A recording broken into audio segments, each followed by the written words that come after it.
हमारा next tourist destination था श्री राम से जुड़ा स्थान यानी रामेश्वरम।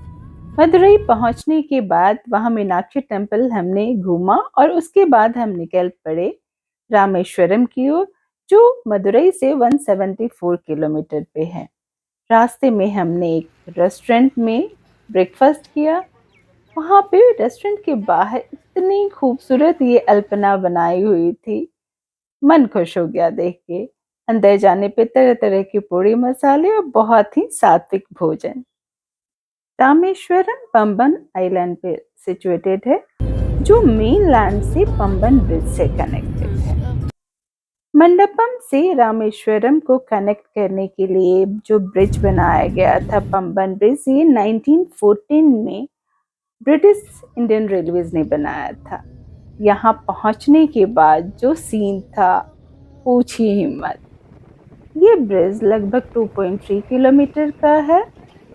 एक तरफ आपको बे ऑफ बंगाल और दूसरी तरफ आपको इंडियन ओशियन।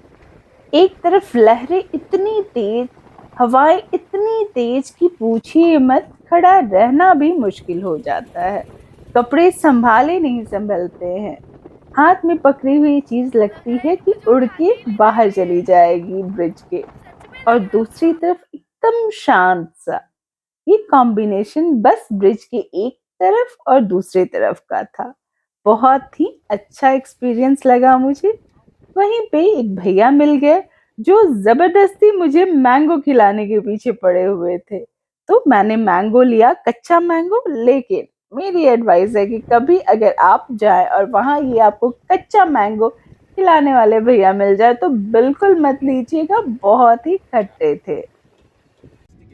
ब्रिज पार करने के बाद हम पहुंच गए रामेश्वरम।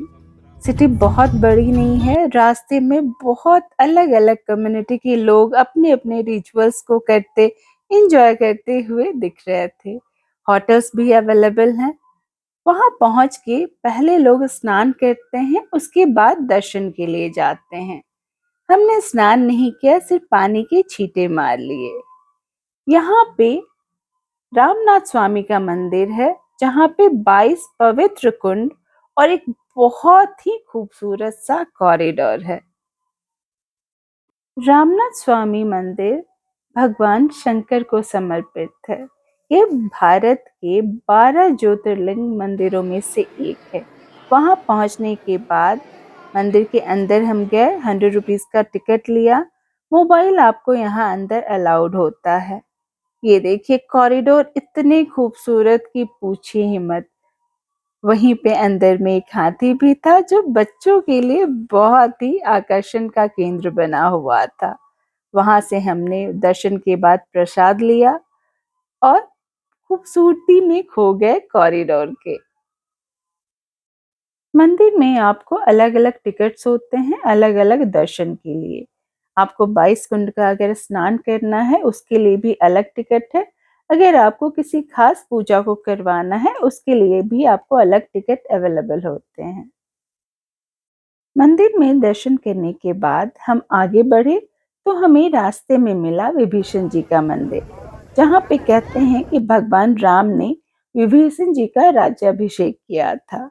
वहीं पे राम सेतु के पत्थर के दर्शन कराए जा रहे थे, तो हम भी लाइन में लग गए दर्शन के लिए। एक पत्थर को उन्होंने पानी में रखा हुआ था, जिसे उठा के लोग सर पे रख रहे थे। तो मैंने सोचा कि ये पानी में तैर रहा है तो हल्का होगा, लेकिन ये बहुत ही भारी था। फिर उसे उठा के मैंने भी सर पे रखा और फिर आगे निकल पड़े हम धनुषकोडी के लिए। धनुषकोडी आइलैंड के टिप पे सिचुएटेड है। बहुत ही खूबसूरत बीच टाउन है। यहाँ आपको लास्ट पॉइंट तक गाड़ियां जाती हैं, बसेस जाती हैं। आप टैक्सी हायर की हो वो भी आपको लास्ट पॉइंट तक ले जाएगी। बाइक भी आपको मिलती है रेंट पे, उससे भी आप वहां जा सकते हो। कहते हैं श्रीलंका यहाँ से बस 18 किलोमीटर ही दूर है। तो बहुत ही अच्छा एक्सपीरियंस रहा हमारा।